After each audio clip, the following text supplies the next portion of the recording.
ಜಿಲ್ಲೆಯ ಶಿಡ್ಲಘಟ್ಟ ವಿಧಾನಸಭಾ ಕ್ಷೇತ್ರದ ಎಸ್ಎನ್ ಕ್ರಿಯಾ ಟ್ರಸ್ಟ್ ಅಧ್ಯಕ್ಷರಾದ ಆಂಜಿನಪ್ಪ ಪುಟ್ಟೂರವರು ಸರಿಸುಮಾರು 7-8 ವರ್ಷಗಳಿಂದ ಸತತವಾಗಿ ಶಿಡ್ಲಘಟ್ಟ ತಾಲೂಕಿನ ಜನತೆಗಾಗಿ ಶ್ರಮಿಸುತ್ತಿರುವ ನಿಸ್ವಾರ್ಥ ಸೇವಕ.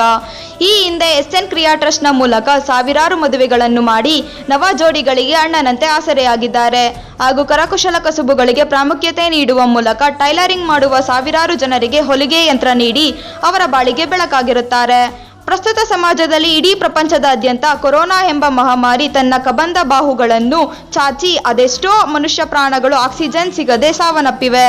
ಈ ವಿಷಯವನ್ನು ಮಾನ್ಯ ಪುಟ್ಟು ಆಂಜಿನಪ್ಪನವರು ಮುಂದಾಲೋಚಿಸಿ ನನ್ನ ತಾಲೂಕಿನಲ್ಲಿ ಯಾರೂ ಇಂತಹ ತುರ್ತು ಪರಿಸ್ಥಿತಿಗೆ ಒಳಗಾಗಬಾರದು ಎಂದು ನಗರದ ಸಾರ್ವಜನಿಕ ಆಸ್ಪತ್ರೆಗೆ 10 ಜಂಬೋ ಆಕ್ಸಿಜನ್ ಸಿಲಿಂಡರ್ಗಳು ಹಾಗೂ ಕೋವಿಡ್ ರೋಗಿಗಳ ಹಿತದೃಷ್ಟಿಯಿಂದ ರೋಗಿಗಳ ಸುರಕ್ಷತೆಗಾಗಿ ಕೆಲವು ಔಷಧ ಸಾಮಗ್ರಿಗಳನ್ನು ವಿತರಿಸಿ ರೋಗಿಗಳು ಮಾನಸಿಕವಾಗಿ ಧೃತಿ ಕೆಡಬಾರದು ಎಂಬುವ ಉದ್ದೇಶದಿಂದ ಸ್ವಂತ ತಾವೇ ಕೋವಿಡ್ ಕೇರ್ ಸೆಂಟರ್ಗಳಿಗೆ ತೆರಳಿ ರೋಗಿಗಳಿಗೆ ಬ್ರೆಡ್ ಹಣ್ಣು ಹಂಪಲು ನೀಡಿ ರೋಗಿಗಳಿಗೆ ಆತ್ಮಸ್ಥೈರ್ಯ ತುಂಬುವ ಕೆಲಸ ಮಾಡುತ್ತಿದ್ದಾರೆ ಹಾಗೂ ಸ್ವಂತ ಖರ್ಚಿನಲ್ಲಿ ಟ್ರ್ಯಾಕ್ಟರ್ಗಳ ಮೂಲಕ ನಗರದ ಎಲ್ಲಾ ವಾರ್ಡ್ಗಳು ಮತ್ತು ತಾಲೂಕು ವ್ಯಾಪ್ತಿಗೆ ಬರುವ ಎಲ್ಲಾ ಗ್ರಾಮ ಪಂಚಾಯಿತಿಗಳಲ್ಲಿ ಸ್ಯಾನಿಟೈಸರ್ ಔಷಧ ಸಿಂಪಡಣೆ ಮಾಡುತ್ತಿದ್ದಾರೆ.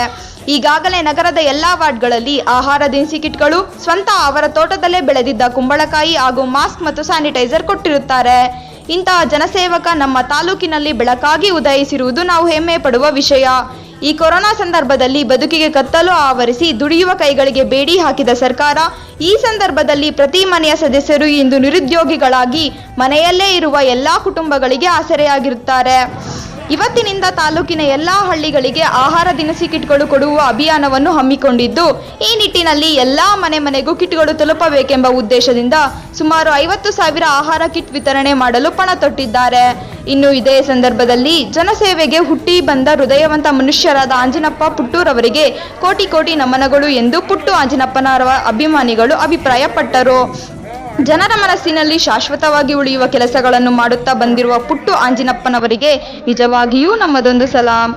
ವರದಿ ಲೋಕೇಶ್, ಕನ್ನಡ ಮೈತ್ರಿ ನ್ಯೂಸ್, ಶಿಡ್ಲಘಟ್ಟ.